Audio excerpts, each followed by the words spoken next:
if you are grateful, you can be resentful at the same time.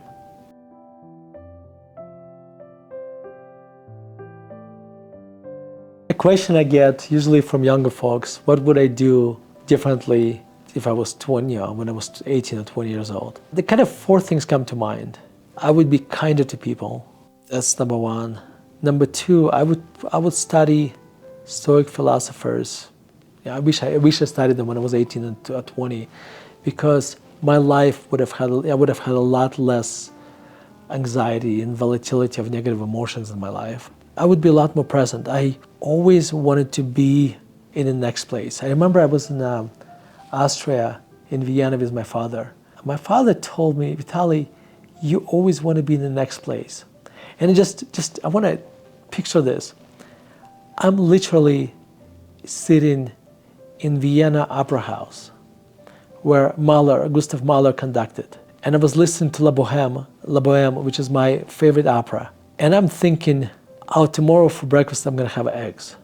Honest to God, these were the thoughts going through my head. So, and this like for a long time, that's like I'm always thinking about what I was gonna do next. But the problem is when you do this, you start paying attention what's right in front of you at the present. And it took me a while, but today I spend so much more time in the present. In fact, I go for a walk in the park, and a lot of times I stop, look around, and just kind of appreciate what you have. My wife told me something recently. If you are grateful, you can be resentful at the same time. Just think about it. She's basically saying gratefulness and resentfulness, you can't really hold these two very opposing feelings at the same time. So if you're present and you're grateful, that resentfulness goes away. So I wish I was a lot more present, then I would probably have a lot less resentment. And finally, I started writing 20 years ago, maybe a little bit longer, when I was, I guess, 30 years old. I wish I started writing when I was in my teens. I mean, I would argue writing is probably one of the most important things that has ever happened to me. I would probably have a fraction of shareable thoughts if I didn't write. What writing does to you, so I write, as I've said many times in these videos already, I write every day for about an hour and a half, 2 hours a day, sometimes longer, sometimes a little bit less.